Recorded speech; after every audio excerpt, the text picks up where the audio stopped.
செயல் அலுவலர் பூசாரியின் ஜாதி பெயரை சொல்லி திட்டுவிட்டு தப்பி ஓடிய சம்பவம் அங்காளம்மன் கோவிலில் பரபரப்பு.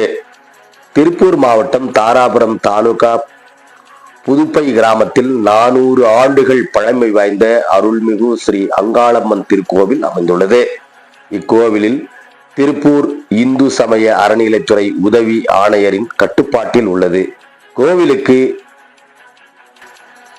தக்கார் ஒருவர் நியமிக்கப்பட்டுள்ளார்.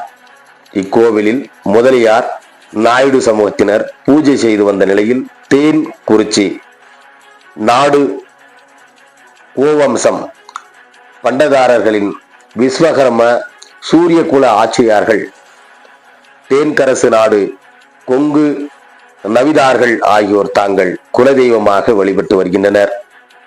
ஆனால் சில பூசாரிகள் குலத்தவர்களிடம் திருப்பணிகள் செய்கிறோம் என்று சொல்லி பல லட்சக்கணக்கான ரூபாய்களை வசூல் செய்ததாக குற்றச்சாட்டுகள் எழுந்துள்ளன. இந்த நிலையில் நியாயம் கேட்க குலத்தவர்களை ஜாதி பெயர் சொல்லி திட்டியதோடு இந்த கோவிலில் எங்களுக்கே உரியது எனவும் பூசாரிகள் தெரிவித்ததாக கூறப்படுகிறது. மேலும் பூசாரிகள் ராஜேந்திரன், ராஜராஜன் ஆகியோர் இந்த இந்து சமய அறநிலைத்துறைக்கு எதிராக உயர்நீதிமன்றத்தில் வழக்குகள் தொடரப்பட்டுள்ளனர். இதனால் திருவிழா காலங்களில் தேவையற்ற பதற்றம் ஏற்பட்டு குலத்தவர்களுக்கு எதிராக பொய் புகார்கள் அளிக்கப்பட்டு வருவதாகவும் வழிபாடு செய்ய வரும் பக்தர்களுக்கு மன உளைச்சலை ஏற்பட்டு வருவதாகவும் குற்றம் சாட்டுகின்றனர். 2 மண்டபங்களும் பூட்டப்பட்டதால் கடந்த 3 ஆண்டுகளாக எந்த நிகழ்ச்சியும் நடைபெறாமல் பக்தர்கள் அவதிப்பட்டு வருகின்றனர்.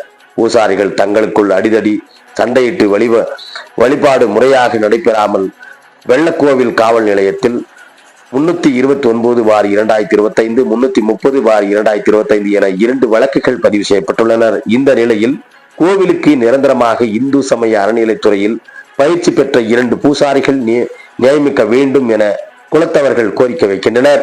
இதற்காக கோவிலில் செயல் அலுவலர் மாலத்தி, காவல் ஆய்வாளர் ஞானப்பிரகாசம் தலைமையில் பூசாரிகளுடன் பேச்சுவார்த்தை நடைபெற்றது. அப்போது செயல் அலுவலர் மாலத்தி ஒரு தரப்பினருக்கே ஆதரவாக பேசியதாகவும் மற்றொரு தரப்பினருக்கு நியாயங்களை ஏற்க மறுத்ததாகவும் குற்றச்சாட்டுகள் எழுந்துள்ளன. மேலும் இன்று பொன் தண்டபாணி பூஜை செய்ய வேண்டும் என்ற நிலையில் செயல் அலுவலர் மாலத்தி பூஜை செய்யக்கூடாது என எச்சரித்ததாக கூறப்படுகிறது. இதனால் அங்கு இருந்த பூசாரிகள் கடும் எதிர்ப்பு தெரிவித்தனர். நீதிமன்றத்தில் வழக்குகள் இருந்தாலும் குற்றம் நிரூபிக்கப்பட வேண்டும் வரை முறையுள்ள பூசாரிக்கே பூஜை செய்ய வேண்டும் என வதித்திட்டனர். பின்னர் பொன் தண்டபாணி பூஜை செய்தனர். இந்த நேரத்தில் செயல் அலுவலர் மாலத்தி கோவிலின் கதவை திறந்து வைத்துவிட்டு சாவியை பூசாரிகளிடம் ஒப்படைக்காமல் பூசாரிகள் சாதி பெயரை சொல்லி திட்டி அவமானப்படுத்தினார். பின்னர் திடீரென எழுந்து தனது உதவியாளருடன் இருசக்கர வாகனத்தில் அங்கிருந்து தப்பி ஓடினார். இதனால் அப்பகுதியில் பெரும் பரபரப்பு ஏற்பட்டது. பேச்சுவார்த்தையில் பொன்னுச்சாமி, சரவணன், சதீஷ், சசி, பொன் தண்டபாணி உள்ளிட்டோர் கலந்து கொண்டனர். செயல் அலுவலரின் செயலை பூசாரிகள் கடும் மன உளைச்சலுக்கு ஆளாகியதாக கூறப்படுகிறது. பேட்டி திரு சதீஷ்குமார், அங்காளம்மன் கோவில் பூசாரி என்பது குறிப்பிடத்தக்கது. திருப்பூர் மாவட்டத்தின் செய்தியாளர் சாய் பிரபாகரன். தாராபுரம் தாலுகா புதுப்பை கிராமத்தில் அருள்மிகு அங்காளம்மன் திருக்கோவில் அமைந்திருக்கிறது. இந்த திருக்கோவிலானது தேன்குறிச்சி நாடு கோவம்ச பண்டாரத்தார்கள், விஸ்வகர்மா சூரியகுல ஆசாரியார்கள், தேன்கரசு நாடு கொங்கு நாவிதர்கள் உள்ளிட்ட இந்த 3 குலத்தவர்களும் காலங்காலமாக தலைமுறையாக குலதெய்வமாக வழிபட்டு வந்து கொண்டிருக்கிறோம். இந்த திருக்கோவிலானது இந்து சமய அறநிலைத்துறைக்கு கட்டுப்பட்ட கோவிலாகும். இதற்கு தக்கார் ஒருவர் நியமனம் செய்யப்பட்டிருக்கிறார். இங்கே பூஜை செய்யக்கூடியவர்களாக 2 சமூகத்தைச் சேர்ந்தவர்கள், அவர்களும் காலமாக பூஜை செய்து வந்து கொண்டிருக்கிறார்கள். அதன் அடிப்படையில் அந்த 2 தரப்பு பூசாரிகளுக்கு இடையில் ஒரு சில தனிப்பட்ட காழ்ப்புணர்ச்சியின் காரணமாக ஏற்பட்ட ஒரு பிரச்சனை திருக்கோவிலுக்குள் ஒரு அடிதடி என்று சொல்லி பூசாரிகளுக்குள் சண்டையிட்டுக் கொண்டார்கள். அது 2 தரப்பினரும் முதல் தகவல் அறிக்கை காவல் நிலையத்திலே, வெள்ளகோயில் காவல் நிலையத்திலே பதிவு செய்யப்பட்டிருக்கிறது. இதன் அடிப்படையில் இந்து சமய அறநிலையத்துறை அதிகாரிகள் இங்கு முதல் தகவல் அறிக்கை பதிவு செய்யப்பட்டிருக்கிற பூசாரி பூஜை செய்யக்கூடாது என்றும், அதுவும் கிட்டத்தட்ட 7 நபர்கள் மீது இந்த முதல் தகவல் அறிக்கை பதிவு செய்யப்பட்டிருக்கிறது.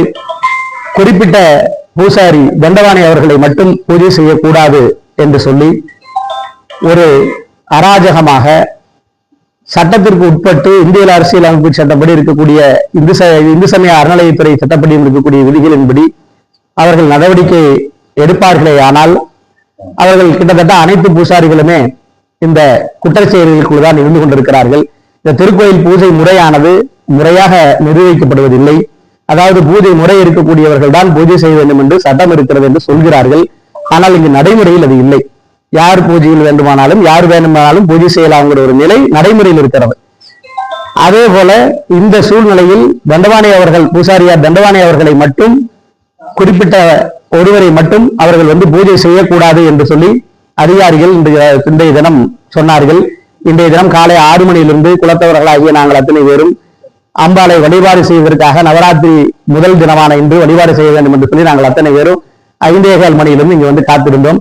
கிட்டத்தட்ட 9:15 மணி வரையில் அலுவலர்கள் வரவில்லை. அதுவரை திருக்கோயில் திறக்கப்படவும் இல்லை. அதற்கு பிறகு இந்த திருக்கோயிலை நீக்கினார்கள். தண்டவாணி அவர்கள் மட்டும் பூஜை செய்யக்கூடாது என்று சொல்லி ஒரு அமைதி பேச்சுவார்த்தை இங்கு நடத்தினார்கள். குலத்தவர்களாகிய நாங்கள் காலம் காலமாக நடைமுறையில் இருக்கக்கூடிய பூஜை முறையை தொடர்ந்து நடத்துங்கள், அமைதியான முறையில் நாங்கள் வழிபாடு செய்துவிட்டு போகிறோம் என்று எங்களுடைய கருத்தை அங்கே சொன்னோம். ஆனால் அதிகாரி அவர்கள் ஒருவரை மட்டும், குறிப்பிட்ட தண்டவாணி அவர்களை மட்டும் பூஜை செய்யக்கூடாது என்கிற கருத்தை மட்டும் பதிவு செய்தார்கள். நாங்கள் குற்ற செயல்கள் இருக்கக்கூடிய அத்தனை பேரையும் நீக்கினால் நீக்குங்கள், இல்லை என்றால் அத்தனை பேரையுமே நீக்கிவிட்டு புதிதாக நீங்கள் முறையாக இன்றைக்கு நம் தமிழ்நாடு அரசு இந்து சமய அறநிலையத்துறையிலே அர்ச்சகர் பயிற்சி முடித்தவர்கள் பூஜை செய்யலாம் என்று ஒரு சட்டம், அனைத்து சாதியினரும் அர்ச்சகர் ஆகலாம் என்கிற சட்டமும் இயற்றப்பட்டிருக்கிறது. அந்த வகையில் ஒரு 2 நபர்களை நீங்கள் தற்காலிகமாகவோ அல்லது நிரந்தரமாகவோ நீங்கள் பணியமர்த்துங்கள் என்று கேட்டோம். இல்லை என்றால் பழைய முறையை அப்படியே நீங்கள் நடைமுறைப்படுத்துங்கள் என்று எங்களது கோரிக்கையாக நாங்கள் முன்வைத்தோம். அவர்கள் அதற்கு தற்போது எந்த ஒரு முடிவும் எடுக்கப்படவில்லை. உயர் அதிகாரிகள் அமைதியாக இந்த பூஜையை நடத்துங்கள் என்று அறிவுறுத்தியிருப்பதாக எங்களிடத்திலே சொல்லி இருக்கின்றார்கள். ஆனால் செயல் அலுவலர் அவர்கள் நான் மீண்டும் ஆலோசனை செய்துவிட்டு தான் சொல்வேன் என்று சொல்லி சென்றிருக்கின்றார்கள். இந்த திருக்கோயிலில் நிர்வாகம் சம்பந்தமான வழக்குகள் இந்து சமய அறநிலையத்துறை இணை ஆணையர் அலுவலகத்தில் நடந்து கொண்டிருக்கிறது. கோயில் மீது சில பூசாரிகள் சென்னை உயர்நீதிமன்றத்திலும் வழக்கு தொடுத்து நடத்தி கொண்டிருக்கிறார்கள். இந்த கோவில் சொத்துக்களை விற்றிருக்கின்றார்கள், பூஜை முறையை விற்றிருக்கின்றார்கள். இப்படி இந்த திருக்கோயிலுக்கும் இந்து சமய அறநிலையத்துறை எதிர்த்தும் கூட அத்தனை செயல்களையும் குற்ற செயல்களையும் செய்து கொண்டிருக்கிற பூசாரிகளை கூட இங்கே பூஜை செய்வதற்கு அனுமதித்துக் கொண்டிருக்கிறார்கள். எந்த குற்றமும் செய்யாமல் குலத்தவர்கள் அத்தனை பேரையும் அனுசரித்து அமைதியான முறையில் இந்த திருக்கோயில் இவ்வளவு பெரிய அளவுக்கு உருவாக்கப்பட்டிருக்கிறது என்று சொன்னால், இந்த 2 அன்னதான மண்டபங்கள் உருவாக்கப்பட்டிருக்கிறது என்று சொன்னால், தண்டவாணி அவர்கள் அவர்களுடைய முன்னோர்கள், அவருடைய பரம்பில வந்திருக்கக்கூடிய தகப்பனார், அவருடைய பாட்டனார், இப்படி பெரியவர்கள் இந்த நிர்வாகம் செய்து இந்த திருக்கோயில் குலத்தவர்களால் இப்படிப்பட்ட திருப்பணிகள் எல்லாம் செய்யப்பட்டிருக்கிறது. குலத்தவர்களால் இதெல்லாம் உருவாக்கப்பட்டிருக்கிறது. அப்படி இருக்கிற சூழ்நிலையில் இன்றைக்கு அன்னதான மண்டபங்களையும் பூட்டி வைத்திருக்கின்றார்கள். உயர்நீதிமன்றம் வரை சென்று குலத்தவர்கள் போராடி இன்றைக்கு கடந்த மாதம் நீதியை நாங்கள் பெற்று வந்திருக்கிறோம். அதே போல நாங்கள் தொடர்ந்து சட்ட போராட்டங்கள் அமைதியான வழியில் அகிம்சை முறையில் இந்திய அரசியலமைப்பு சட்டத்துக்கு உட்பட்டு நாங்கள் அரசாங்கம் வழிகாட்டுகிற வழிகாட்டு நெறிமுறைகளோடு எங்களது உரிமைகளுக்காக நாங்கள் போராடி கொண்டிருக்கிறோம். நாங்கள் இதன் மூலம் தெரிவித்துக் கொள்ள என்னவென்றால், இந்து சமய அறநிலையத்துறை அதிகாரிகள் தயவு கூர்ந்து இந்த திருக்கோயில் அமைதியான முறையில் வழிபாடுகளும் பூஜை முறைகளும் நடத்துவதற்கு அத்தனை உத்தரவுகளையும் முறையாக சட்டத்திற்கு உட்பட்டு நீங்கள் தனிப்பட்ட பூசாரிகள் மீது எந்தவித காழ்ப்புணர்ச்சியும் காட்ட வேண்டாம். அனைத்து பூசாரிகளுமே எங்களது பூசாரிகள் தான். அனைவரையுமே நாங்கள் ஏற்றுக்கொள்கிறோம். அவர்களும் தனிப்பட்ட முறையில் சின்ன சின்ன வருத்தங்கள் கூட இருக்கலாம். அதையெல்லாம் திருக்கோயிலுக்குள் கொண்டு அதை காட்டக்கூடாது. அதனால எப்பவும் போல காலங்காலமாக நடந்து கொண்டிருக்கிற பூஜை முறை அமைதியாக தொடர வேண்டும். அதற்கு அத்தனை ஒத்துழைப்புகளும் குலத்தவர்களாக நாங்கள் கொடுப்பதற்கு தயாராக இருக்கிறோம். இந்து சமய அறநிலையத்துறையும் பூசாரிகளும் இதற்கு ஒத்துழைப்பு தர வேண்டும் என்றும் நாங்கள் கேட்டுக்கொள்கிறோம்.